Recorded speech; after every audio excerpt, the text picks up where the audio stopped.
Assalamualaikum warahmatullahi wabarakatuh. Perkenalkan, nama saya Mary Feki Indriani, stambuk G701-18152. Wabarakatuh.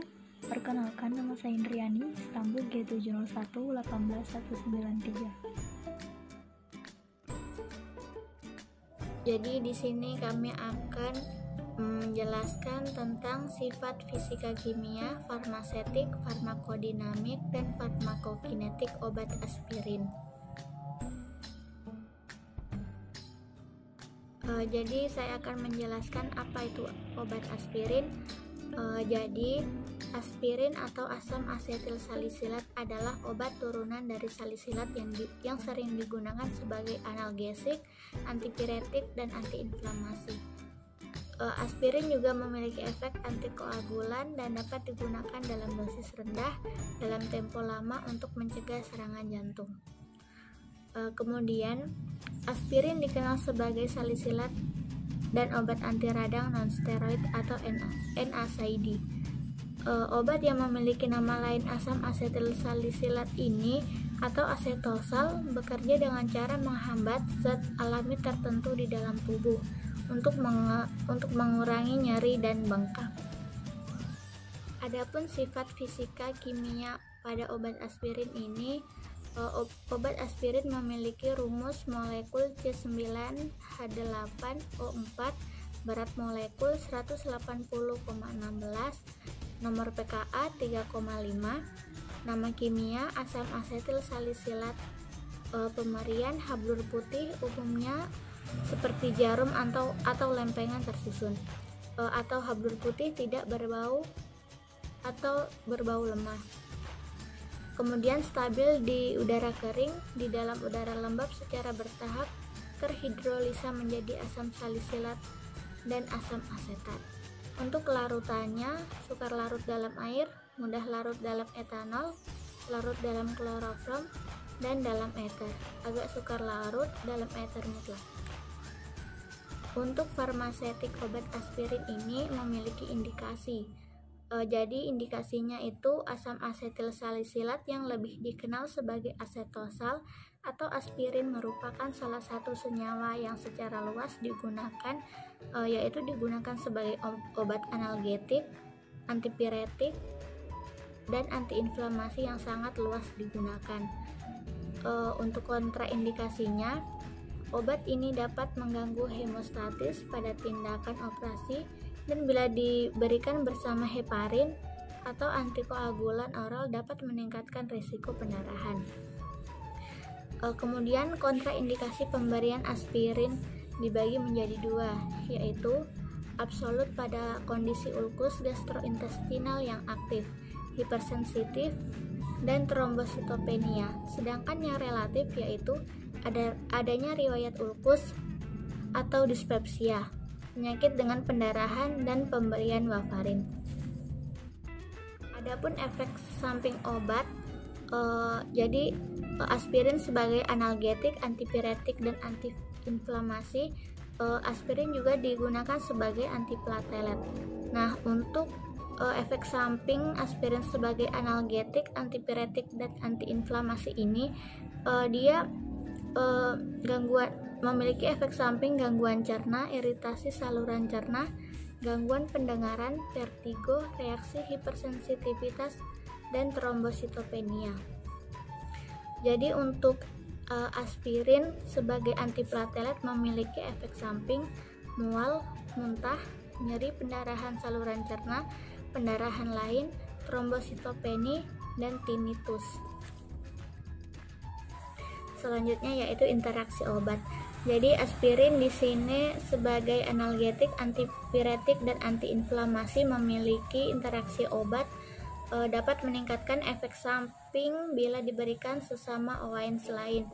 Kemudian meningkatkan resiko pendarahan bila diberikan bersama dengan antikoagulan. Terus meningkatkan resiko pendarahan dan ulcerasi saluran cerna bila diberikan bersamaan dengan kortikosteroid.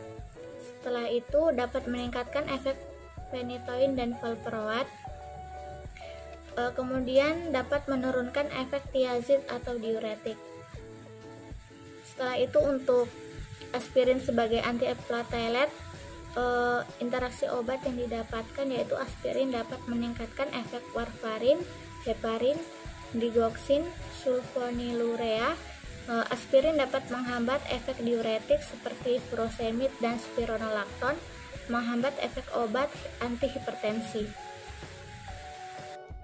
Adapun dosis pada obat aspirin ini secara oral untuk mendapatkan efek analgetik antipiretik dapat diberikan 325 sampai 650 mg diberikan setiap 4-6 jam dengan dosis maksimum 4 gram sehari dan konsentrasi dalam plasma 150 sampai 300 mikrogram per mililiter. Untuk mendapatkan efek inflamasi, dosis yang digunakan adalah 4-6 gram secara oral per hari. Kemudian untuk mendapatkan efek antiagresasi platelet, dosis yang digunakan yaitu 60-80 mg secara oral per hari. Kemudian aspirin sebagai antitrombotik, dosis efektif aspirin yang digunakan yaitu 80-320 mg per hari. Dosis lebih tinggi selain meningkatkan toksisitas, terutama pendarahan, juga dapat mengurangi efektivitas karena selain menghambat TXA2 juga menghambat pembentukan prostasiklin. Kemudian dosis yang digunakan pada sindrom koroner akut yaitu 150 sampai 300 mg dan dosis pemeliharaan 75 sampai 100 mg setiap harinya untuk jangka panjang. Aspirin merupakan satu-satunya obat antiplatelet yang diberikan pada pasien stroke iskemik akut dan direkomendasikan untuk diberikan segera dengan dosis 160 sampai 320 mg per hari. Sedangkan Food and Drug Administration atau FDA menyetujui pemberian aspirin 320 mg per hari untuk profilaksis primer.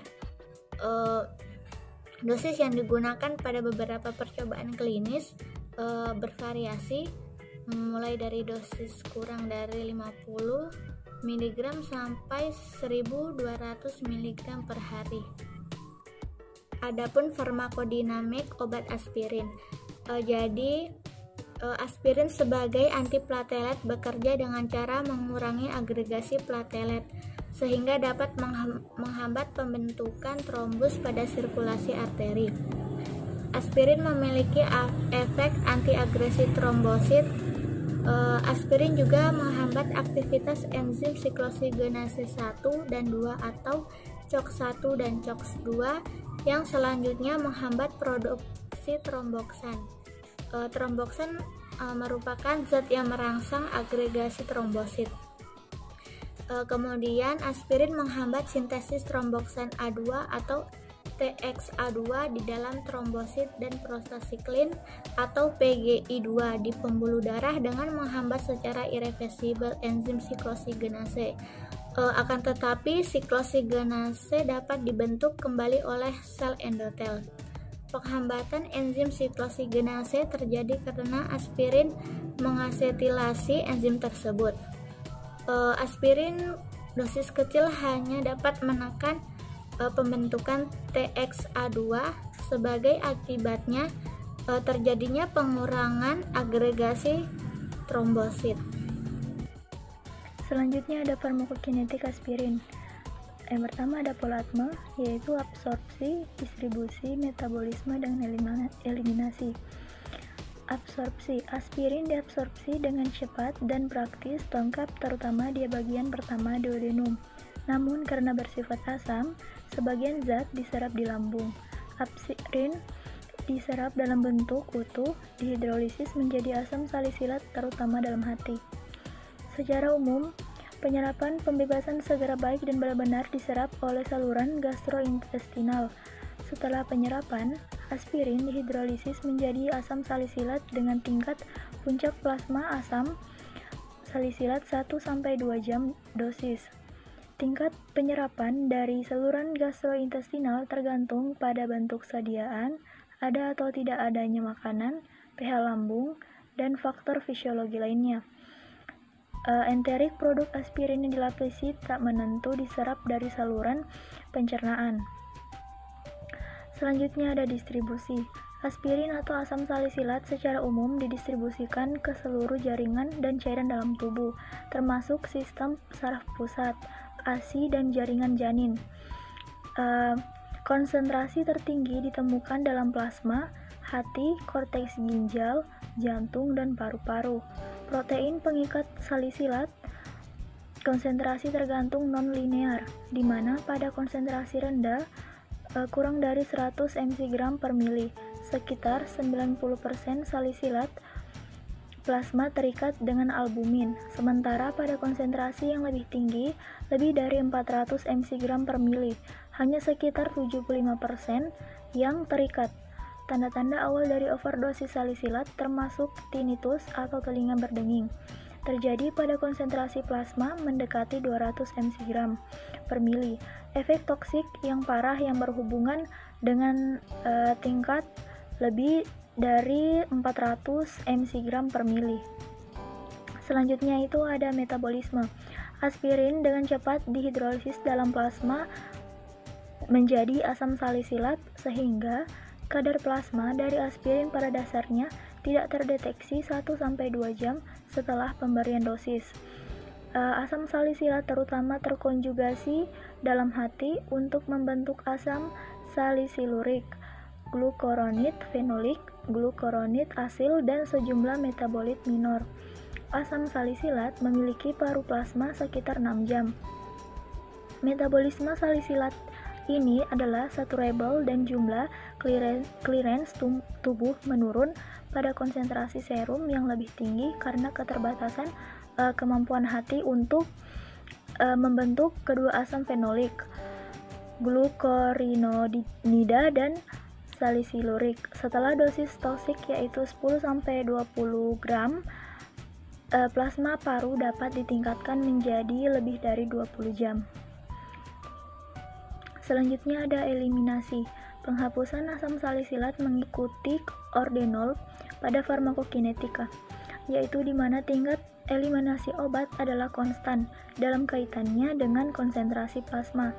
Ekskresi ginjal obat berubah tergantung pada pH urin.